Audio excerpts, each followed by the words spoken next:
Okay, class, exercise 9, I'm going to work number 4 for you. Remember, with the shorter truth tables, we're still in shorter truth tables, and we're looking to find, well, we're assuming that our arguments are invalid. And in order to make them invalid, you make the premise or the premises, in this case we have 2, and my conclusion false. These are the first steps you should be doing. If you want to go faster, you can, but I like to go slow and methodical. You might be thinking, Mr. Steinbeck, this is 2 premises. No, it's 1. The disjunction encompasses both of these. There's the first half of the disjunction and the second half. So my premises are true, and my conclusion is false. I don't know anything else. So at this point, you want to start guessing. You want to start guessing. Sometimes what I like to do, I like to guess in such a way that I'm going to make my conclusion false. I don't want to guess too randomly. I want to guess first to make my conclusion to stay false. So what I'm going to do is I'm going to go ahead and make so the disjunction says it's false. In order for the disjunction to be false, both propositions must be what, class? Must be false. So I'm going to make my Q false. I'm going to keep track of it up here. I'll put those up there to keep track of what I've used, because if I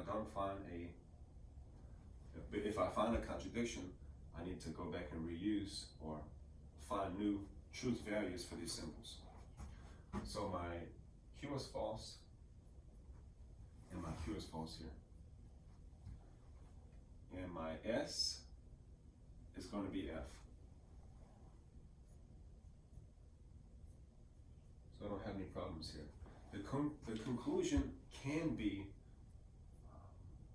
a contradiction, but for right now, we want to always make when we're assuming that this argument is invalid, we want to make sure that the conclusion is false, because it has to be if it's invalid. Invalid premises are true, conclusions false. Moving on, S is F. Okay, I got that so far. And from here, I'm gonna just guess that P is true. P is true. So I'll put here, another P over here. All right, that should be enough to get me working just a little bit. Okay, disjunction says it's true. In order for the disjunction to be true, there needs to be one truth value. Either this needs to be true or that needs to be true.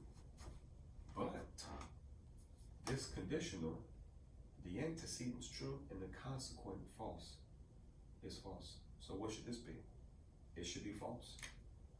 It should be false. So what does that tell you? Based off of the disjunction, the first half is false. Well, I need this to be true in order for this to be good. In order for me not to find a contradiction, I need this to stay good. So I gotta make this true somehow. What must I do to make this true? What must I make the antecedent in order for this to be true? I hope you didn't say true, because that'll give you a false. You make it false. So right here, no contradiction. I'm good on this premise. This premise is straight. I also found out R, and R is F. R is F. And in order for the disjunction to be true, I already said this, are we picking it up? In order for the disjunction to be true, there needs to be one truth value, or one proposition to be true. And we have that right there. Doesn't matter if that's false, I have just one truth value. And that's no contradiction. That's no contradiction. What you